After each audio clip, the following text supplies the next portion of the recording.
What up, Amazon subscribers, no?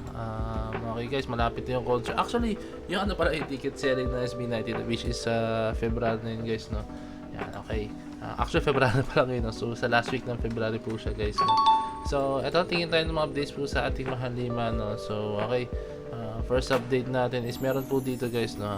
SB19 damn craze sa Thailand. Puro tayo sa FYP, no? So, parang nung Gento guys, naalala nyo nung Gento, no? Hindi siya tumigil po talaga as in, no? Up until now, believe me guys, meron pa rin po talaga mga gumagawa pa rin po ng Gento, no? Pero ang pagkakaiba lang po talaga is yung ano, yung kung paano, minsan iba kasi ginagawa ng remix, ginagawa ng sarili ng choreography, no? Pero ito, tanong na ito video ito, no? So very big shout kay Jiro Pages po, no? Kanya po itong video na papanoorin natin, no? Let's go.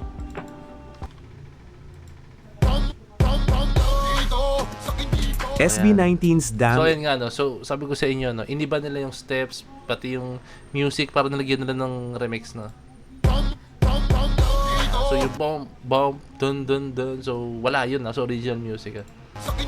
SB19's Damn is rising in Thailand. Pinanlaban na rin sa world stage ng Indonesia. Ayan. Check out nyo guys. Ginawa ko rin po ng reaction video yun guys, no? I mean, analysis video guys, no?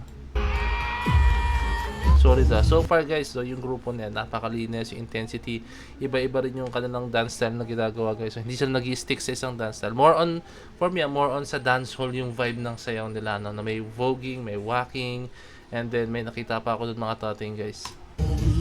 Watch until the end. If Gento is becoming an immortal king in China, then SB19 Damn is exploding in Thailand. Here's what's happening. Many 18s are noticing that a lot of Thai people in creative spaces are doing the Damn Dance Challenge. In fact, one Thai dance group, Harmonize, won as first runner-up with it.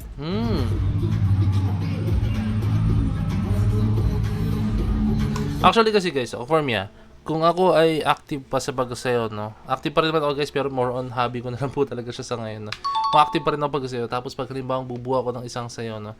Isa yung Damn, I think, sa mga magiging choices ko, no? So, bakit? Kasi usually pag dance choreography guys, pag mga panlaban, dance competitions, kailangan dyan guys yung kanta nyo, syempre kailangan may dating agad, no? So dun, nakikita ko yung Damn na isa yun sa pwede kong gamitin dahil may dating siya, yung approach niya, and then masarap din siyang gawan ng ano, ng laruin yung music niya guys. So like i-remix siya, masarap for me guys, for me, kung may pipiliin ako kanta sa SB19 na ipanlalaban ko, no?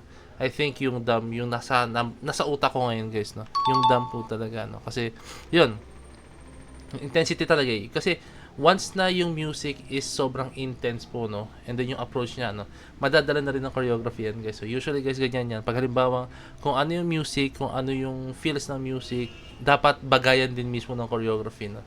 So hindi pwede na galit yung kanta, or mean sobrang intense ng kanta tapos nakangiti pa rin ngayon. Hindi pwede ganyan guys. Kailangan bagayan mo siya, kailangan appropriate yung steps na gagawin mo, no? Pero don't get me wrong guys, lahat ng sayaw ay ng kanta pwede mong gawan ng sayaw, no? Pero it's up to you lang kung paano mo siya i-justify na ganyan yung style or ganung approach ng choreography ang gagawin mo. They just can't help but love the song even behind the stage. And this is spreading in Thailand. Just look at some of the growing number of content creators doing it now.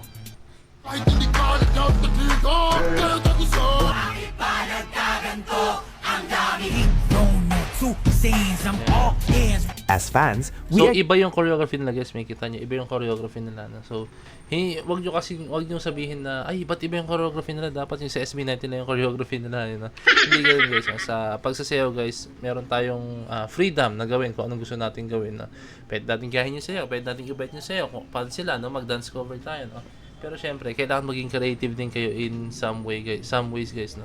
Kasi the more na kunyari lumalaban kayo sa competitions, no, meron diyang criteria, or meron dyan guys sa criteria, which is yung originality, no? So pag sasayaw kayo sa isang competitions, hindi pwedeng kung ano yung steps mismo nung sayaw, no? Sa mismong sayaw, no? Dance music, sa dance practice ng artist na gumawa ng kanta, no? Hindi pwedeng yun din na sayaw mo kasi wala doon yung creativity, yung originality, no? Nakasama yun guys, tandaan nyo, no? So, kailangan makita dun yung creativity niya. Getting the sense that this is the time for Dam to go viral as Gento. Do you know why? Because, beyond Thai, it's now also used in the World of Dance Indonesia competition by the group Heavy Buck Styles.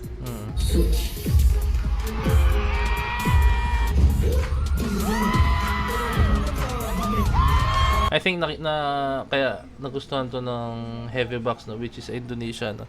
Dahil yun nga yung intensity at the same time, guys, syempre I'm very sure, guys, no, naging yung choreographer network or most of the members of this group is, o baka nga lahat no, fan siguro ng SB19, no, kasi yun most usually, guys, ang mga choreographers, no, mga choreographer to, pag bumubuo sila ng sayaw, no, sa kanila nakadepende kung anong kanta sasabihin mo. Usually mga dancers is susunod sila kung anong ibibigay ng choreographer, no? Siya kasi yung pinaka-leader, siya yung nagkukumpas na kung anong gagawin yun. So I'm pretty sure, guys, kung hindi man yung mga members, pero I'm pretty sure, guys, yung choreographer neto is a very big fan of SB19, no? So kasi hindi ka pwedeng pwede ka lang gumawa ng sayaw na hindi mo feel, pero mas masarap gumawa ng isang sayaw pag feel mo talaga yung music, no, na pinapakinggan mo and then yung ginagawa mo ng choreography. The talent and the choice of song is just the perfect combination. The world needs more of this, so let's keep the Dam hype going. So okay, guys, no, pag halimbawa gagawa kayo ng TikTok or kung ano man, no, wag kayo masyado mag-stick sa kung ano yung ginagawa na. Okay lang naman yun, guys, kasi syempre ngayon, di ba, parang gagamitin mo yung music, no. Pero okay din, guys, na mag-create tayo, gumawa tayo ng sarili nating idea, no, pagdating sa choreography, no. Malay nyo, one day, no, mag-trend yung isang sayaw nyo, choreography nyo, no, and then yun, magsimula na yun, magtuloy-tuloy na yun, no? So yung ginagaya nyo rin naman mga choreography sa TikTok or tapos mo na pala to.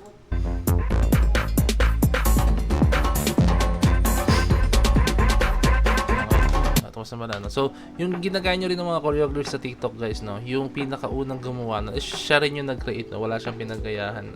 So ganun yun, guys, no? Marami akong mga kilalang mga dancers talaga na sumisikat sa TikTok, and sila yung mga gumagawa ng sarili ng choreography hanggang sa yun, ginagaya na nga, no, sa TikTok, no, yung choreography ginagawa na sa TikTok, no. So yun lang, try nyo rin mag-create, guys, no. Malay nyo, di ba, masaya mag-create ng choreography, guys, no. And yun, kaya yun lang naman yung ano niyan, it depends naman yan kung paano mo i-absorb yun sa'yo, no. So yun, so ulit itong Dam na dance craze na to, no.